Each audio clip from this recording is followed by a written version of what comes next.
Bien, en esta oportunidad vamos a ver cómo encontrar el logaritmo, antilogaritmo y qué significa cologaritmo de un número. Antes, revisar la definición del logaritmo. O sea, el logaritmo es el exponente al que hay que elevar un número para que dé cierta cantidad. Por ejemplo, si lo vamos a poner en términos generales, el logaritmo, vamos a escribir aquí, el logaritmo de base b de una cantidad n va a ser igual a e. Esto está en forma logarítmica. Su equivalente en forma exponencial sería b, que es la base, elevado a un exponente e, va a ser igual a n, ¿verdad? Donde la base puede ser de base 10 o cualquier base. Vamos a hablar de dos sistemas, el de base 10 y el de base e. Si e es un número, es una constante, aproximadamente es 2.72 y otros decimales. Ahora bien, si es de base 10 se le llama logaritmos vulgares. Estos de base 10, logaritmos vulgares o de base 10. Mientras que si es de base e se llaman logaritmos naturales o logaritmos neperianos, ¿verdad? Por el personaje que los creó, los estudió, los propuso. Entonces aquí logaritmo, si lo escribo así, vamos a entender que es de base 10, logaritmos vulgares, y está escrito de esta manera, es logaritmos naturales o logaritmos neperianos. Ahora veamos algunos ejemplos. Por ejemplo, si yo tengo el logaritmo de base 10, por ejemplo, de 100, va a ser igual a 2. Esto implica que me están diciendo 10 elevado a la 2, eso es igual a 100, ¿verdad? O sea, esto es 10. Sí, pero problema 2, me dicen logaritmo de base 2 de 8, por ejemplo. O sea, escribo su equivalente exponencial. Entonces sería 2 a la x es igual a 8. Se descompone 8 en factores primos y sabemos que 8 es equivalente a 2 a la 3, ¿verdad? Entonces reescribimos esto, es 2 a la x es igual a 2 a la 3. Entonces aquí, por lo tanto, para que sea igual, x debe ser 3. Entonces x va a ser igual a 3. Eso sí se puede descomponer en factores primos, ¿verdad? Ejemplo número 3. En caso no se pueda igualar las bases, que es lo que aquí quería explicar anteriormente. Si no se pueden igualar las bases, entonces tenemos que hacer un cambio de bases para calcular, y es ahí donde se utiliza la calculadora, ¿verdad? Bueno, veamos. Digamos logaritmo de base 3 de 14, por ejemplo, es igual a x. Necesitamos encontrar cuál es ese valor. Si descomponemos 14 en factores primos, pues no vamos a poder igualar la base. O sea, para igualar la base debemos de ver esto en forma exponencial. Su equivalente exponencial sería 3 a la x es igual a 14. Repito, si agarramos 14 y lo descomponemos en factores primos, no se va a poder igualar bases. Entonces voy a escribir eso otra vez. Sería 3 a la x es igual a 14. Cambio de base, entonces bajo esta x acá, pero para poder bajar aplico la tercera propiedad de logaritmos. Entonces aquí no me va a quedar x por el logaritmo, aquí ya es de base 10, ya hice un cambio, de 3 es igual al logaritmo de 14. Esto por ser una ecuación debe igualarse a las bases.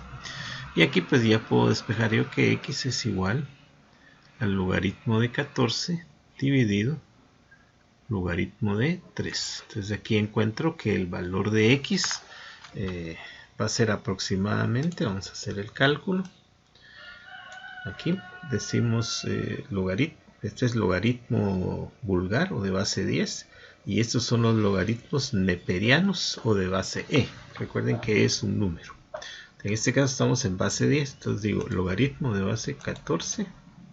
Perdón, logaritmo de 14 dividido logaritmo de 3.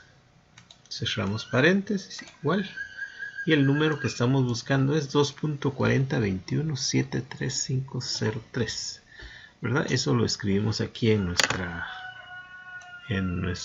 espacio donde tenemos que escribir el resultado. Entonces sería, dijimos, 2.4021733503. Ese sería el logaritmo. ¿Qué implica eso? O sea, una prueba sería decir, tomar ese valor, vamos a hacer aquí la prueba abajo. Entonces decir, si yo tengo el 3 y lo elevo al 2.40, o sea, lo elevo a todo esto, vamos a copiar. Vamos a copiar esto, ¿dónde está? Aquí está, copiar y pegar. Si agarro esto y elevo el 3 a la 2. Algo, lo que está ahí, sus decimales, entonces me va a dar como resultado 14.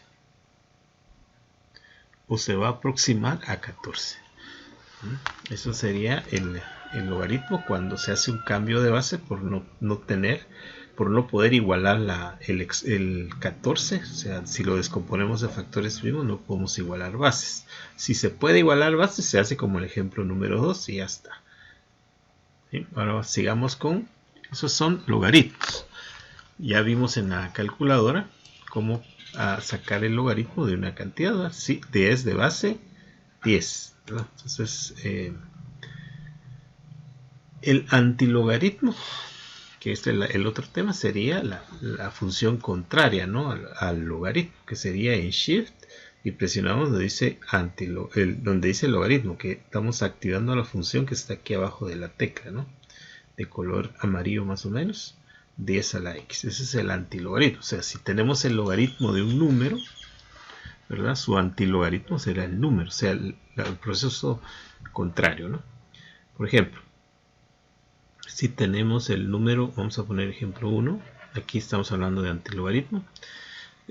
Vamos en orden, saquemos el logaritmo de base 10, ya saben que si se escribe así es base 10, se sobreentiende que es base 10 de 500, por ejemplo.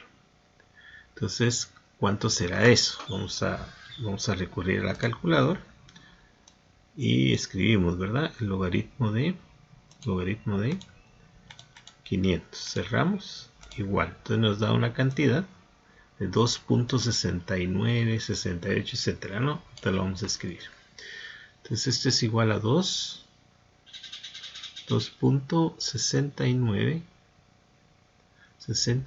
89, 7000, o sea, 7, así, 4. Ese es el resultado que tengo en la calculadora, por ser su logaritmo.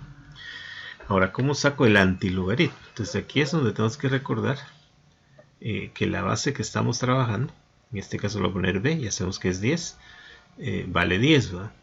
Entonces escribo esto en forma exponencial, sería, recuerden que b vale 10, vamos a escribirlo aquí abajo para que tengamos presente que b vale 10, esto vale 10. Entonces si lo escribo en forma exponencial será 10 elevado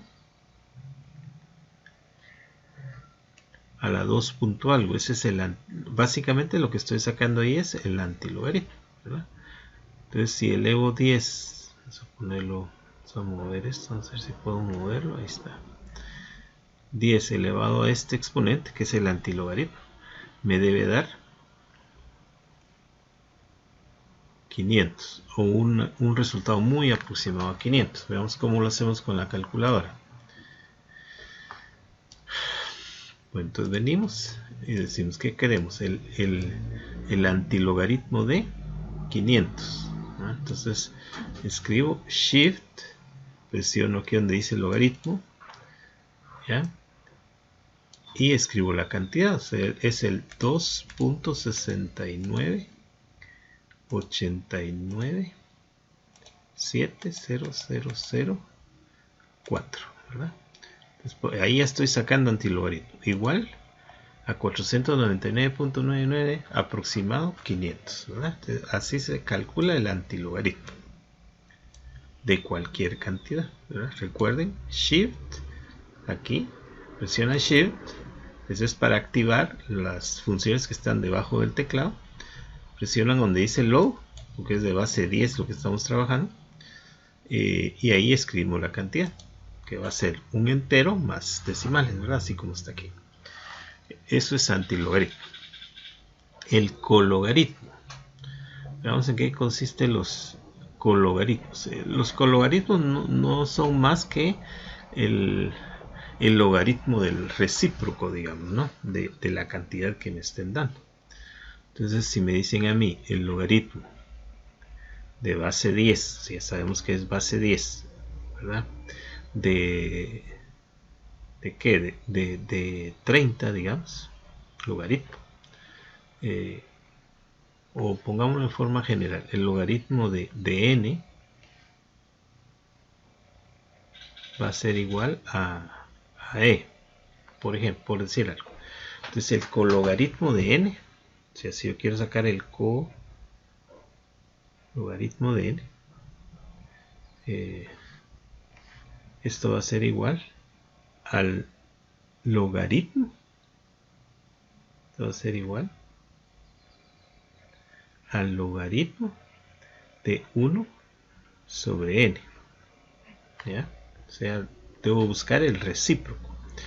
Si esto lo escribo en términos de aritmética, el recíproco de un número, digamos, si yo tengo 4, su recíproco es 1 sobre 4. Si yo tengo 3 medios, el recíproco es 2 tercios. Y así sucesivamente. Esos son recíprocos. Entonces, si quiero sacar el cologaritmo de un número, básicamente lo que tengo que hacer es sacar el logaritmo de su recíproco. Por ejemplo, número 3. Voy a sacar el cologaritmo. Vamos a poner otra vez, cologaritmo de 40, por decir algo, ¿no? Este es el argumento. Entonces, ¿eso a qué va a ser igual? Eso es igual a sacar el logaritmo de 1 sobre 40, ¿verdad? Que si lo reescribimos usando propiedades de potenciación, es 40 a la menos 1. Es exactamente lo mismo. Estas dos expresiones representan lo mismo, porque aquí estamos subiendo el 40 hacia el numerador, por eso le estoy poniendo exponente negativo. Bueno, entonces calculemos el logaritmo de 1 sobre 40. Entonces vamos a nuestra calculadora y aquí preste mucha atención cómo se hace, ¿no? Saco el logaritmo, pongo logaritmo, pongo aquí 40, pueden poner 40 o pueden ponerlo como fracción, ¿verdad? Bueno, primero pongámoslo como fracción. Si 1, aquí ponemos abajo 40, avanzamos, cerramos y ya está. Y ese es nuestro cologaritmo, 1.602059, es negativo, ¿verdad? Hay que considerar ahí que es negativo. Entonces aquí el cologaritmo, ahora respondo, el cologaritmo de 40 será menos 1.60205991 aproximadamente. Ese es su cologaritmo. Esa es una forma de hacerlo. La otra forma de calcular el cologaritmo, usando la calculadora, voy aquí, vamos a poner logaritmo de 40, aquí ponemos 40, no usamos la fracción, y ponemos x a la menos 1, ¿verdad? Cerramos y vemos cuál es el cologaritmo. Como pueden observar, nos da la misma cantidad. Entonces, estoy usando x a la menos 1, no estoy usando la función de fracción, digamos, ¿no? Entonces nos da el mismo resultado. Ese es el cologaritmo. Muy bien, también podemos resolver el cologaritmo manualmente, donde ya se les explicará en clase. Por este video, eso es todo. Continuamos con el siguiente video, que serían cómo resolver ecuaciones exponenciales y ecuaciones logarítmicas.